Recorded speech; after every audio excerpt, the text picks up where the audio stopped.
জীবন্ত লাশ। আমরা 13 বছর থেকে আমাদেরকে নিয়ে সিনেমিনি খেলা হচ্ছে সরকারের। সবাই আমরা এভাবে মারা যাচ্ছে। ট্রেনিং সেন্টারে আমাদের কোনো মেডিকেল টিম নাই, কোনো একটা অ্যাম্বুলেন্স নাই, সুযোগ সুবিধা নাই, ভালো খাবার দেওয়া হচ্ছে না। সবাই মাথার চাপে মারা যাইতেছে, প্রেশার বেড়ে যাইতেছে। হ্যাঁ, আর 810 টাকা করে আমাদের খাওয়ার পাবন দেওয়া হচ্ছে। 2 মাস পরে টাকা পাওয়া যাচ্ছে আমাদের। সবাইকে এভাবে মেরে ফেলা হচ্ছে ট্রেনিং সেন্টারে। এক একজনের বয়স 40 বছর করে, 35 বছর করে, 38 বছর করে হয়ে গেছে। এভাবে মানসিক চাপ মানুষের সবার বাইরে যাইতেছে সিভিকদের। আমার নাম তাপস শিকদার। আমরা কোতোয়ালি থানা, কুচবিহার ডিস্ট্রিক্ট কোতোয়ালি থানা। অ্যাম্বুলেন্স ওখানে শুনেন, আমরা যখন 2টার সময় মারা যেত তখন ফোন করছে, রিসিভ করে নাই। অ্যাম্বুলেন্স 2 ঘন্টা পর আসছে মারা যাওয়ার। 2টার সময় মারা গেছে রাত্রিবেলায়। কোনো ইয়া নাই, আমাদের কেউ বিপি চেক করে না, এভাবে ট্রেনিং পাঠায় দেয়। এখানে এসে সব অর্থনীতি দিয়ে পঙ্গু হয়ে গেছে। এর কাছে টাকা নিয়ে আসতে হয়, ওর কাছে টাকা নিয়ে আসতে হয়। এখানে এসে সরকারি যে অ্যালটমেন্ট 810 টাকা মানে খাওয়া পারপাসে আমাদের, সেটা হচ্ছে আগে এখানে ক্যাশ দিতে লাগে, আর গভর্নমেন্টের টাকা ঢুকবে সেই 1 মাস 1.5 মাস পরে। হ্যাঁ, আর খাওয়া এখানে নিম্নমানের খাওয়া। হ্যাঁ, সব এক জায়গায় ডাল সবজি ডিমের কি এগুলা দিচ্ছে, সব এক জায়গায় মাইকে, মানে কুত্তার জীবনের মতো খাওয়া খাইতে হচ্ছে আমাদের। হ্যাঁ, আজকে বৃদ্ধ বাবা মা বাড়িতে 10 মাসের বাচ্চা রেখে আসছি আমি। আমাদের খুব অবস্থা খারাপ।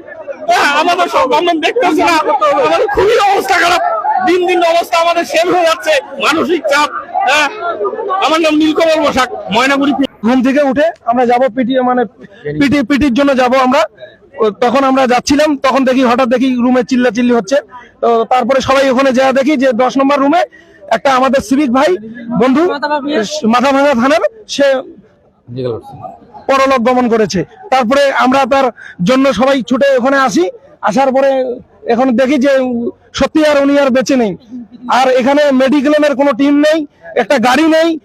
তারপরে সেই মারা যাওয়ার পরে মিটিং এ আমরা যখন ওখানে জড়সড় হলাম, তারপরে 1.5-2 ঘন্টা পরে গাড়ি আসলো, অ্যাম্বুলেন্স আসলো, যার জন্য এখানে সবাই জমায়েত হয়েছে।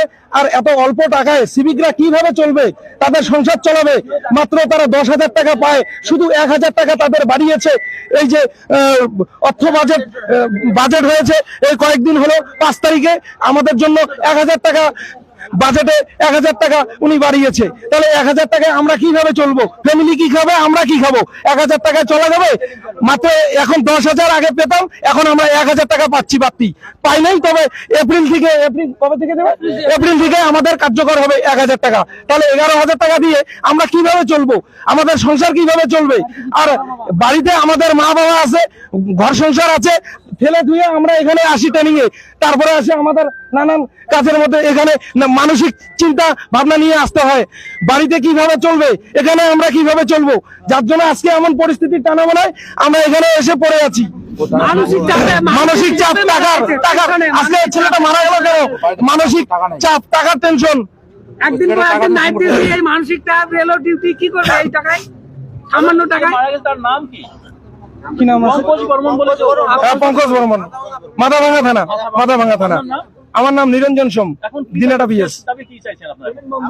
আমরা চাচ্ছি উদ্যতন কর্তৃপক্ষ নর্থ বেঙ্গল আজি সাহেব আসুক, আমাদের সমস্যা জানুক, জানার পরে ওনার ফ্যামিলি আসে, তারপরে নিয়ে যাবে। এখন তো মারাই গেছেন, এখন আর নিয়ে যে কি হবে? আসতে দেন না ওনার ফ্যামিলিকে। নর্থ বেঙ্গল আজি সাহেব আসুন, আমাদের কথা শুনুন, পরিস্থিতি দেখুন, দেখার পরে নিয়ে যাবে। আপনার নাম দাদা? আমার নাম স্বপন কুমার বর্মন, শীতই পিএস।